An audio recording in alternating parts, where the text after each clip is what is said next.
Hi welcome back to my channel మన life 123. నేను మీ దీపిక. అందరు ఎలా ఉన్నారండి? బాగున్నారా? నేను చాలా బాగున్నాను. మీరు కూడా బాగుండాలని మనస్ఫూర్తిగా కోరుకుంటున్నాను. అయితే ఇది ఈ నైట్ రొటీన్ అండి. నైట్ కొన్ని సామాన్లు ఉంటే క్లీన్ చేసేసుకుంటున్నాను.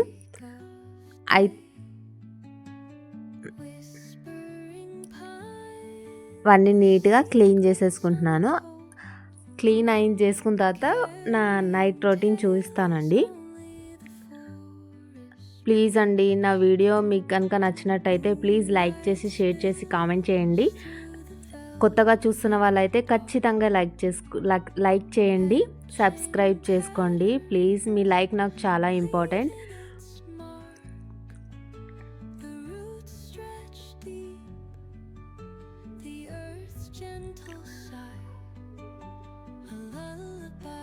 సామాన్లండి నీట్గా క్లీన్ చేసేసుకుంటున్నాను. పిల్లలు స్కూల్ నుంచి వచ్చారు, వాళ్ళు యూజ్ చేసినవి అయితే అన్నీ క్లీన్ చేసేసి పెట్టేసుకుంటున్నాను. అయితే ఇక్కడ వచ్చి మిరపకాయ బజ్జీలు వేస్తున్నానండి. దానికోసం పిండి ప్రిపేర్ చేసుకుంటున్నాను. ఆ చిన్న కప్తో 4 కప్స్ పిండి తీసుకున్నాను.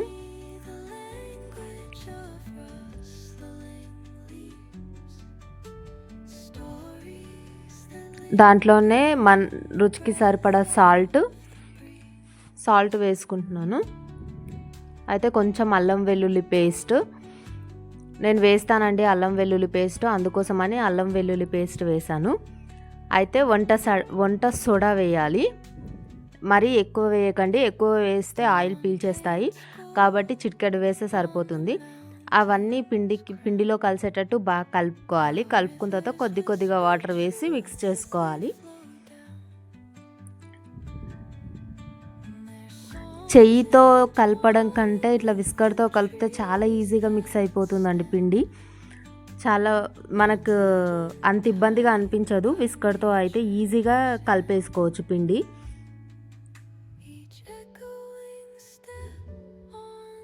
మంచిగా మిక్స్ చేసుకున్న తర్వాత కొంచెం సేపు 1/2 అవర్ పక్కెట్టుకోవాలి. అప్పుడైతే బజ్జీలు బాగా వస్తాయి.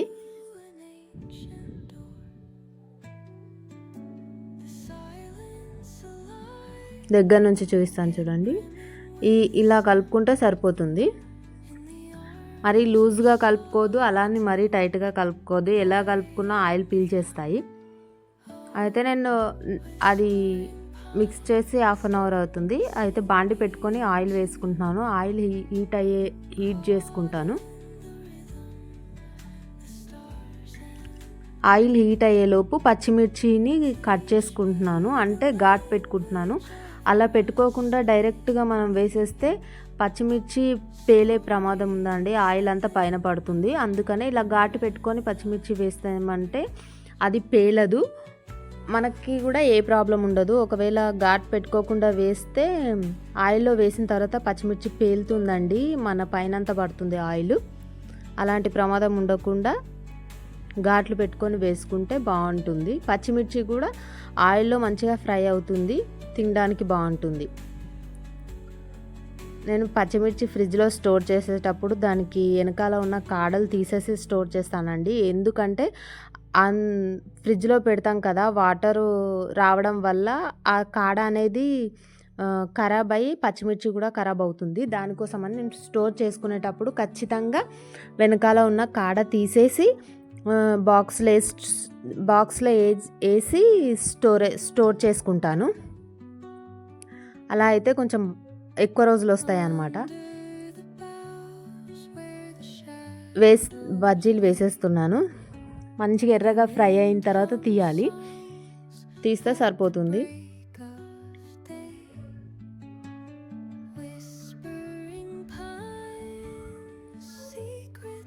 బాగుంటాయండి, ఒకసారి ట్రై చేయండి. ఇది సెకండ్ రౌండ్ అండి.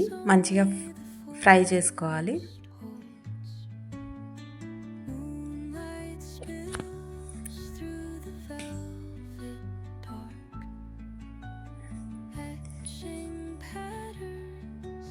ఇట్లా మనం వేసుకుంటే ఏందనంటే కొంచెం మిరపకాయ ఒక సైడు మొత్తం పిండి వేయకుండా కొంచెం సైడ్ గ్యాప్ ఇవ్వాలి, మిరపకాయ కనిపించేటట్టు. అప్పుడైతేనే మిరపకాయ కూడా ఆయిల్లో మంచిగా ఫ్రై అయ్యి ఇట్లా మనం తినేటప్పుడు పచ్చిగా తగలకుండా మంచిగా ఉంటుంది.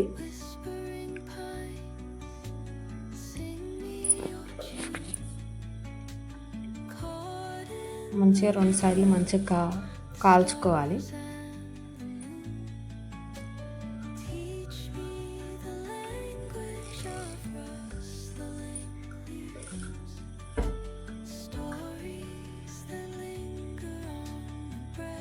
బజ్జీలు వేయడం కంప్లీట్ అయిపోయింది. ఇక్కడ జొన్న రొట్టె చేస్తున్నాను మా వారి కోసం. మంచిగా జొన్న పిండి వేసి వాటర్ వేసి పిండిని ఎంత బాగా మర్దన చేస్తే రొట్టె అనేది అంత బాగా వస్తుంది. మనం చేసేటప్పుడు ఇట్లా పగుళ్ళు రాకుండా మంచిగా వస్తుంది అన్నమాట. పగుళ్ళు రాకుండా మంచిగా వస్తుంది, ప్లస్ సన్నగా వస్తుంది, మళ్ళీ మెత్తగా ఉంటుందన్నమాట. రొట్టె కూడా చేసిన తర్వాత సన్నగా వస్తే రొట్టె బాగుంటుందన్నమాట. ఈలోపు పెంక కూడా హీట్ చేసుకుంటున్నాను. జొన్న రొట్టెకి మెయిన్ ఏంటనంటే పెంక బాగా హీట్గా ఉండాలి, లేదంటే పిండి దానికి అతుక్కుపోతుంది. రొట్టె వేయంగానే బాగా మనం పిండి మర్దన చేసుకునే లోపు పెంక కూడా హీట్ అయిపోతుంది. మంచిగా కలిపేసుకోవాలి పిండిని. అట్లా రౌండ్గా బాల్ లాగా చేసి క్రాక్స్ ఏం లేకుండా చూసుకోవాలి. అలా 2 వేళ్ళ మధ్యన అలా అంటూ ఉంటే కొంచెం స్ప్రెడ్ అవుతుందన్నమాట. మంచిగా ఉంటుంది మనకి చేయడానికి కూడా ఈజీగా. కింద పొడిపిండి వేసుకొని దాని మీద బాగా ట్యాప్ చేయాలి. అలా చేస్తే రొట్టె సాగుతుంది, ప్లస్ మంచిగా వస్తుందన్నమాట. మన చేతికి కొంచెం పొడిపిండి అద్దుకుంటూ చేస్తూ ఉండాలి. కొంచెం పెద్దగా అయిన తర్వాత 2 చేతులతో కలిపి ట్యాప్ చేస్తే తొందరగా సాగుతుందన్నమాట రొట్టె. ఈ చపాతీలు వీటన్నింటికన్నా జొన్న రొట్టె చాలా మంచిదంటే హెల్త్కి, వెయిట్ లాస్ అవ్వడానికైనా బాగుంటుంది. చపాతీల కన్నా కూడా ఈ జొన్న రొట్టెనే బాగుంటుందన్నమాట. వెయిట్ లాస్ అవ్వాలనుకున్న వాళ్ళు నైట్కి ఖచ్చితంగా జొన్న రొట్టె తినండి. రైస్ తినకుండా జొన్న రొట్టె మాత్రమే తినండి, వెయిట్ లాస్ అవుతారు. చూసారా రొట్టె ఎంత బాగా వచ్చిందో. పెంక కూడా బాగా హీట్ అయిందండి. సన్నగా చేసుకోవాలి, సన్నగా చేసుకుంటే ఇంకా బాగుంటుంది.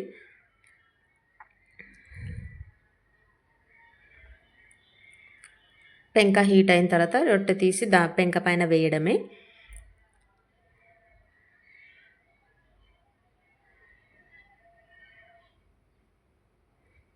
అంతేనండి.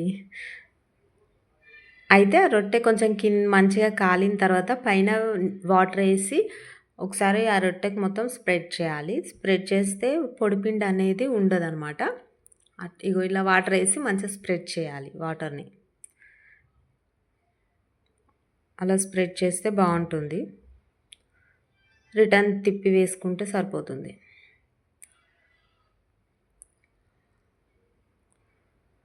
చాలా ఈజీ అండి జొన్న రొట్టె చేయడం. కాకపోతే పెంక మీద వేసేటప్పుడు కొంచెం ఇబ్బందిగా అవుతుంది. అయితే ఇక్కడ మీకు చిన్న టిప్ అండి. మనము డైరెక్ట్ ఎగ్స్ పలగొట్టి దాంట్లో ఉప్పు, కారం, పసుపు అవన్నీ వేస్తే గుడ్డులో సరిగ్గా కారం అవన్నీ కలవవు కదా. అలా కలవనప్పుడు ఏం చేయాలంటే కొద్దిగా వాటర్ వేసి దాంట్లో సాల్ట్, మీరు తినే కారాన్ని బట్టి కారం, కొద్దిగా అల్లం వెల్లుల్లి పేస్ట్ వేసి ఆ వాటర్లో బాగా మిక్స్ చేయండి.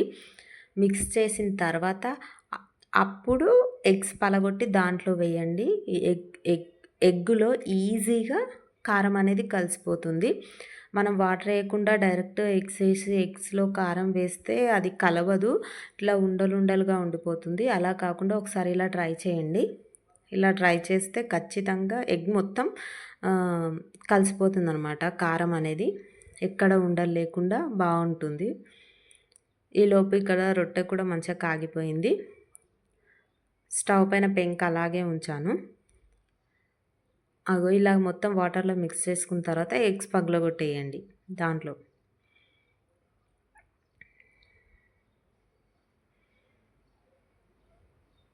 నా వీడియోలో మీకు ఏ చిన్న పాట నచ్చినా ప్లీజ్ లైక్ చేసి, షేర్ చేసి, కామెంట్ చేయండి. కొత్తగా చూస్తున్న వాళ్ళైతే ప్లీజ్ అండి సబ్స్క్రైబ్ చేసుకోండి.